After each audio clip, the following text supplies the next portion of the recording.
I love the One Piece trading card game, and I love to spend money on this game efficiently. Buying singles for your deck has always been the most cost-effective way of building a deck, but in this challenge, we throw that all away. Each week, I use a budget of $30 to open sealed product in the hopes of adding new cards to our deck. But since we can only play cards in our color, any cards we can't use, we can trade away. And there are additional buffs locked behind certain challenges. Join me in my journey as I rise up to become the King of the Pirates. You're watching One Piece from Scratch. Welcome back, Pirates, to another episode of One Piece from Scratch, and would you look at that, it's already the first Tuesday of the month. This means we're going to be participating in our monthly off-meta tournament, and I'll go over who I'm going to play, but first, some housekeeping things. I've decided that every 5 episodes from now on, I'm going to do a few things. First, we'll review the state of the trade binder, and I'll show that off after we actually do our opening. Second of all, we're going to go and reevaluate the current collection price and recalculate prices as necessary. And third, I will introduce a new set of bounties based on some commenter suggestions as well as some of my own. And the new bounty is going to be win 7 games using the starter deck Black Sakazuki for an alt art upgrade. Speaking of bounties, there are 2 more cipher bounties that have been cracked. First, AU Zalotl has revealed the bounty pull 5 alt art cards. And second, Admal XP revealed the bounty hit 500 subscribers on YouTube. So congrats to YouTube for solving those so quickly. There's still one more up in the air that hasn't been solved exactly yet. And with all that out of the way, we have some packs to rip and a whole new strategy to talk about today. So using our leftover budget of $3 from last week paired with our $30 budget for this week puts us at $33. MSRP of $5.50 each means we get exactly 6 packs with no extra cost going to the next episode. So next episode we're probably only going to be opening 5 packs, and then we'll have some spillover into the next episode after that. But for now, we have 6 packs of PRB. Super excited. I've been loving this set. I think this set is just super healthy for the game. And super healthy for our series, because that means a lot of the stuff that we need we can reliably get. And honestly, just seeing so many cool relevant cards is super cool, especially if we want to explore different colors for like an off meta. We're able to get a lot of head start on different color. So we've got Barrier, Reiju, Ivankov, Upper Yard, Izo, Charlotte Smoothie, Kaido, 10-drop Kaido. This is the return in 8 cost and 3 cost, so pretty cool. I don't see this card being played a whole lot anymore, so probably just gonna sit in our trade binder for a good while. And what do we have here? Whoa! Yo! Alt 8-drop Kid. Super relevant card, especially right now.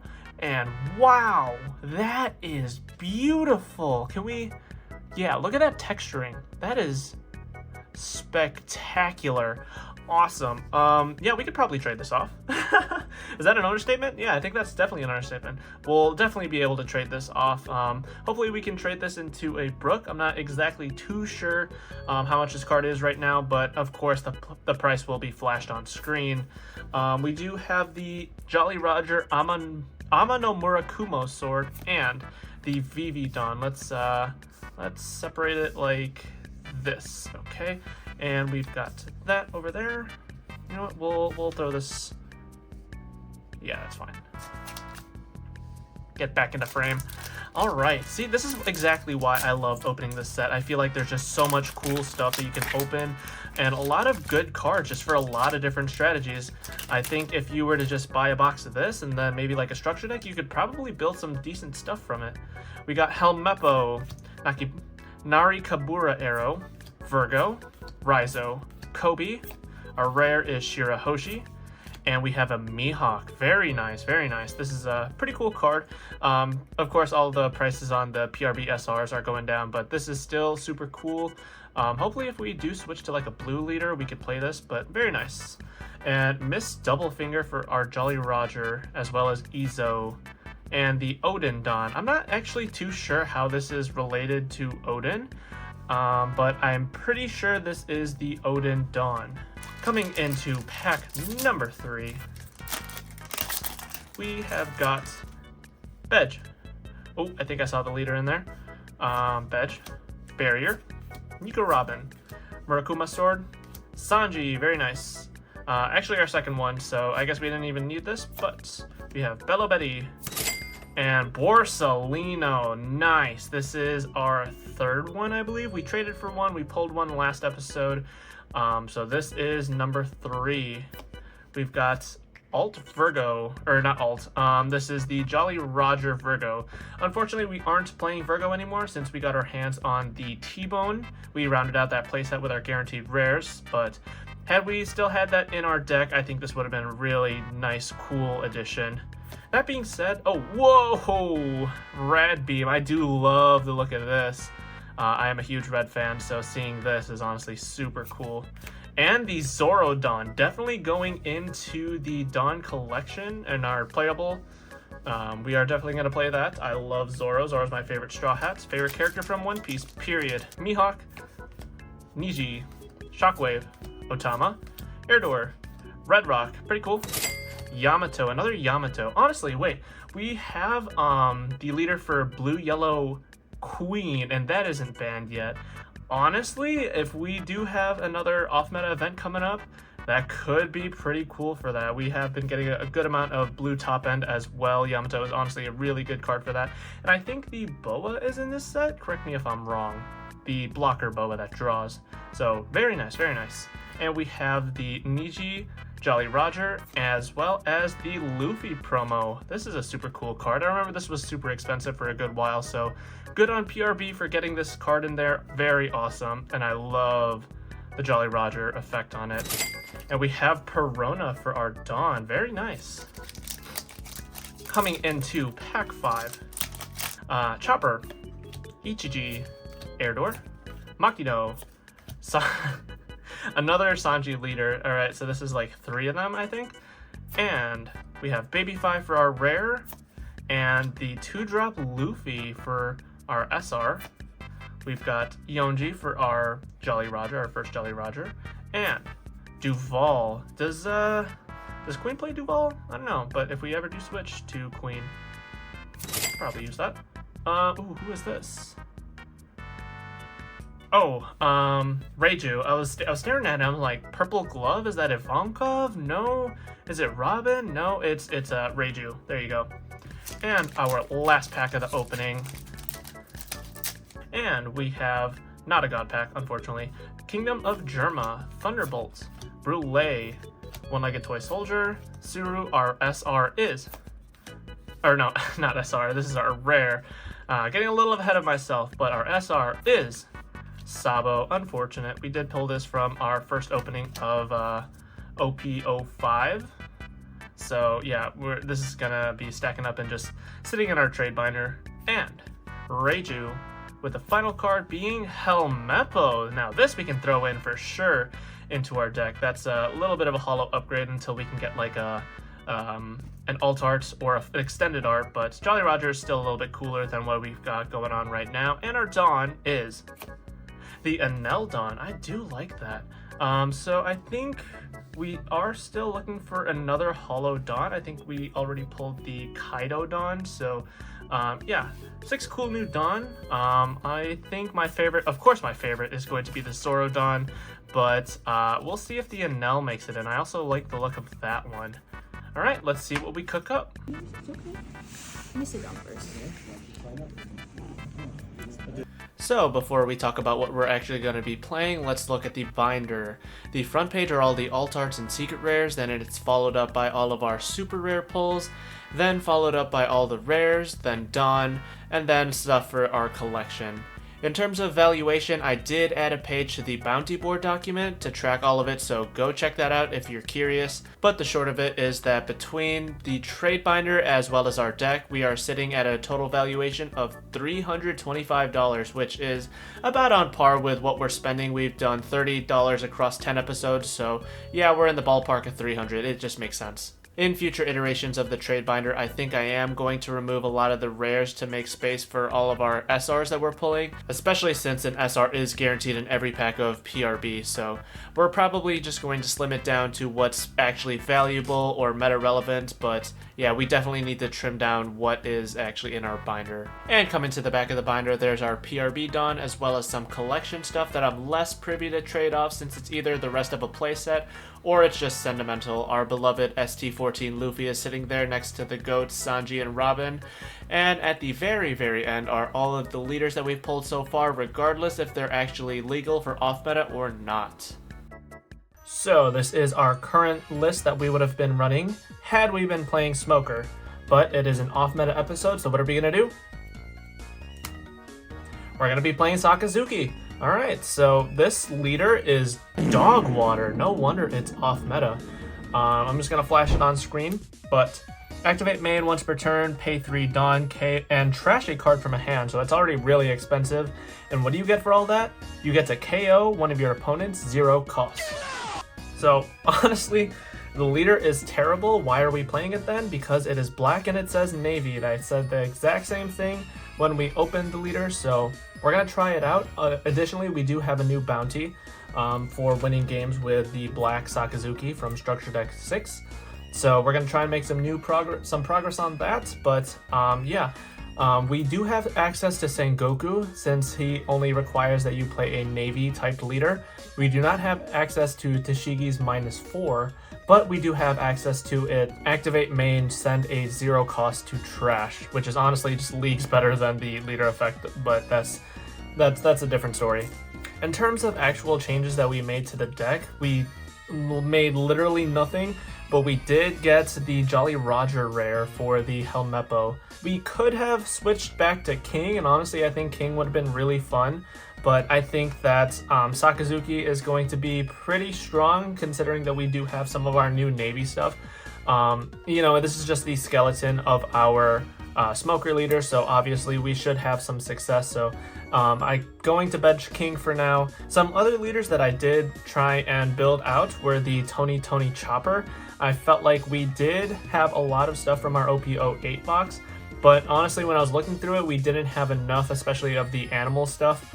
We could have rounded out with our guaranteed commons and rares, but my personal collection just didn't have a whole lot of that, so we're also going to bench Chopper for now, but I actually did build out a good amount of it, so maybe next off meta we can try that out. Additionally, I was also considering PRB Sanji as well as Bello Betty. My issue with Sanji is that I didn't have a whole lot to bridge the rest of the list together. I could have used a whole lot of the commons and rares to be getting some high statted vanilla bodies, but I feel like we just didn't have enough to build out the rest of it. And then for Bello Betty, we did have stuff like the Ivanka from PRB, but until we get a little bit further into our OP05 box and hopefully pull some more Revolutionary Army stuff, especially for red, I don't think that Bello Betty is going to be that good, especially because her leader effect does require you to be discarding Revolutionary Army type cards from your hand. But these are some other considerations in case that we do, get this banned, hopefully, maybe. But for now, I think we are going to stick with the Sakazuki. If you are excited for these off-meta episodes, if these are some of your favorite episodes, we will be revisiting one of these leaders in the next episode. I don't think I'll play Sakazuki unless we do make a whole lot of progress on that one bounty to be winning games with Sakazuki.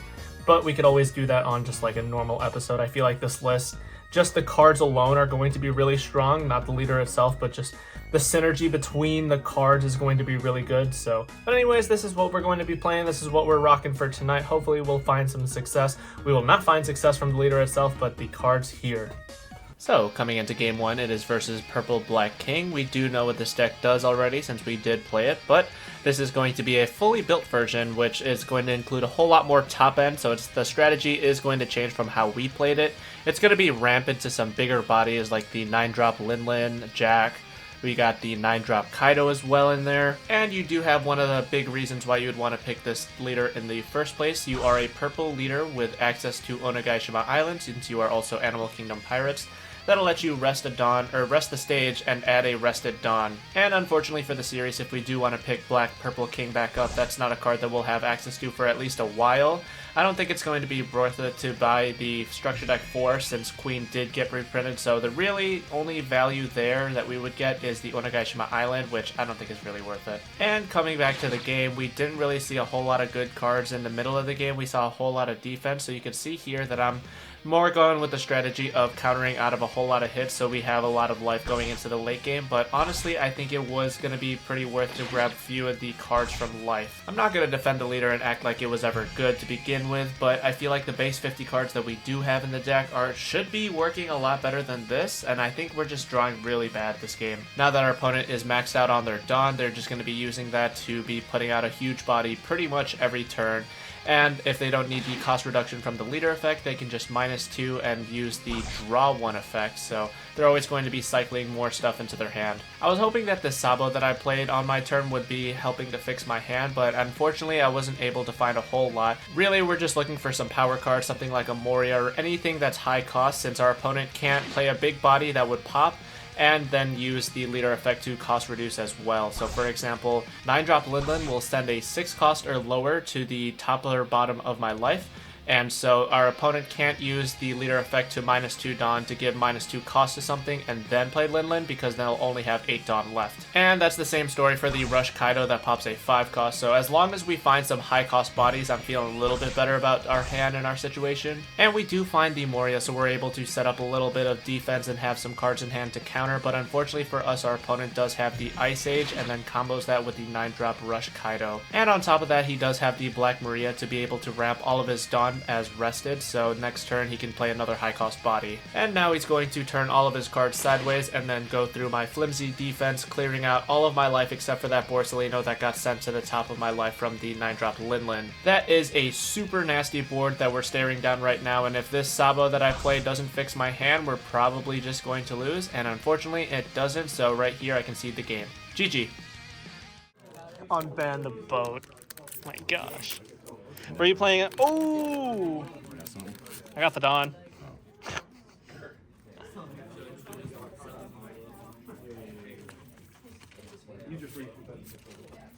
Say later, pack. Give any more thought to Solis? Round 2, and it is versus Blue Yellow Ace. I had no idea what this leader saw, and as soon as I saw it sitting across from me, I had to read it, and I took like 5 minutes just trying to figure out what the heck it did. So let's flash it on screen. So for a Dawn ×2, activate main, look at the top 5 cards of your deck, add 1 character card with a cost of 5 to the top of your life face up. It specifically has to be a cost 5 character. Then place the rest of the cards at the bottom of your deck in any order, and at the end of your turn, trash all of your face up life cards. So right out of the box, there is a pretty decent strategy there. You can use the little bodies to go into the bigger bodies, especially the yellow ones. The Ace in particular has Rush, and then the Rocket Boots Luffy is also a card in this deck's arsenal. And there's also a few blue aces that got released recently. There's the 5-cost ace from the set 7 that is a blocker, draw 2 and then place 2 at the top or bottom of your deck, so that's going to be really good for rearranging stuff. And then there's also the set 8 blue ace, which is also 5 cost, but that one's more for Whitebeard Pirates, and I don't think a whole lot of ace builds or blue-yellow ace builds are going towards this card, so mainly the set 7 one. Coming back to the game, I feel like I've had a few inoptimal turns. There was a turn where I did have 8 cards in hand and I got punished by Pudding.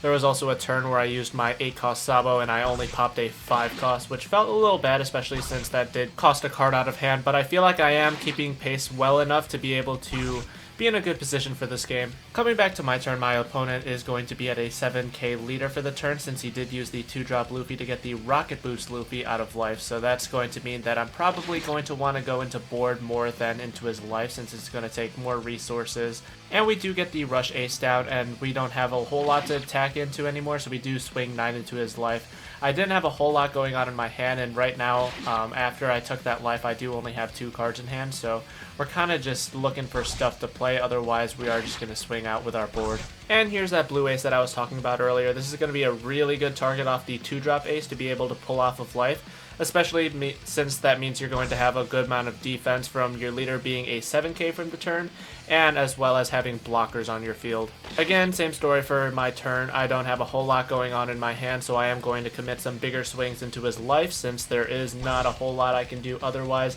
And I do play the Tashigi here, hoping that it'll stick, and once it comes back to my turn, I'll at least have another body that I can use to swing into life. And as soon as I see my opponent rest my Borsalino, I know he's going to go 2-drop ace and the 5-drop ace out of life, and that leader effect was a blind ace. I did check the footage to see if he stacked it, and nope, he did find that on his leader effect, so bro's got heart of the cards, so GG on this one, man. Nothing dark. They could have made this. I can't be losing. Could have made it. Bro. Yeah. Then I could run. In the background. Trash can, you're trash.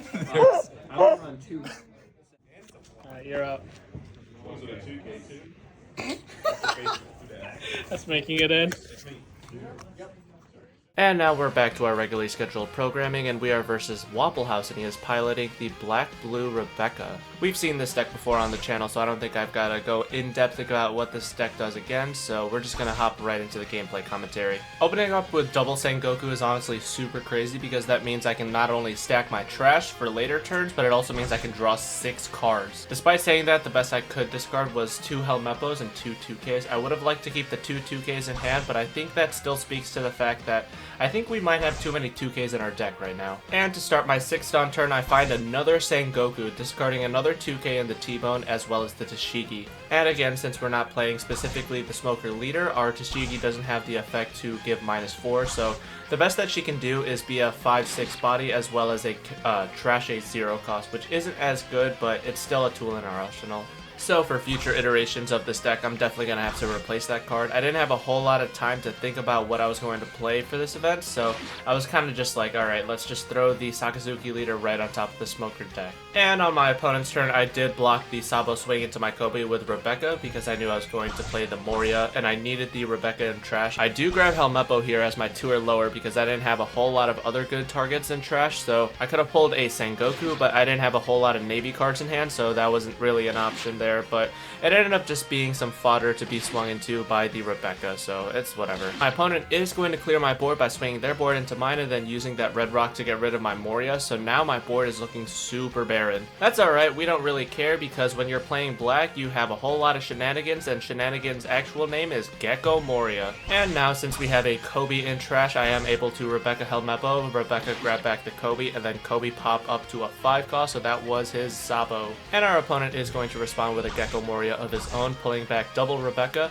The Rebecca Searcher is going to grab the Truno Bastardo, which is going to be a KO 4, I believe, if you have 15 cards in your trash or more. And that does mean that he has a really easy out to my Rebecca, assuming that I don't play a Sabo to protect all my board. Quick note here, if you see some cards just suddenly disappear, it's not because one of us is cheating. Amos started to take my cards, he would like pick up my Kobe, start reading it, and so that just makes this an editing nightmare, so... yeah, I forgive you, Amos, don't worry. And I'm going to drop a Borsellino and then pass it over to my opponent. I do block with my Borsellino here, knowing that the only other swing is going to be coming from the Gecko Moria, and I was going to block here with Rebecca just so I can get that back into trash. And here we do see a second 7-drop Luffy come down, and he is going to aggressively swing into my Moria. And I only have 2 cards in hand, so they were both counters, so I am going to be protecting this Moria as best as I can, but that does drop me to 0 cards in hand. And coming back to my turn, my draw wasn't particularly useful, so I am just going to be swinging out with my whole entire board. And I am going to commit some huge swings to his big bodies to try and demand a whole lot of counter if he does want to keep those up on his side of the board. And coming back to my opponent's turn, he does drop the third 7-drop Luffy, and unfortunately I do not have any cards in hand that have counters, so he is going to be able to clear my board again. And I think here my win condition is to try and put him to 0 life just in case we do find a turn where he doesn't have a blocker, or we can easily get through his blocker, or we have enough pressure to get through a blocker and clear that last life. But Rebecca is doing what Rebecca wants to be doing. They are starving me of my resources. I only have 1 card in hand and 0 things on the board, so they can dominate the end game with stuff like their Luffy into King Kong Gun, which is going to give them double attack, and then restand the Luffy for another double attack and just OTK in 1 turn. I wish I had a Sabo in trash so I could pull back Sabo with my Rebecca and then play Sabo to be able to have 2 blockers that could not be KO'd, but unfortunately the best I could get was the Borsellino. And coming back to my turn, I have finally assembled Exodia in hand. Navy HQ on play -1, activate main -1, and Kobe is going to pop that Sabo, and so I swing in huge for game. GG. As soon as I saw the Kobe, I was like, wait, I got motion, hold on. So I ended the day at 1-2, pushing the overall record to 24-14, and while I talk about the run, I'm going to update some bounties in the background. But yeah, today was not the greatest run. It was our first record in the red in a few episodes. The leader is straight up not good. We'll just put that on the board right now. But, you know, that's the spirit of off-meta, making these leaders somewhat playable. The leader effect actually did come up once in one of the games, and that was cool at least, but if we do pick up this leader again, I think I'm going to actually put a little bit more thought into the strategy and try and refine it. The two leaders that actually ended up getting banned this month were Blue Croc and Purple Black King, so congrats to Sean and Max respectively for achieving that. And a new set drops very soon, so stay tuned to see how we handle it.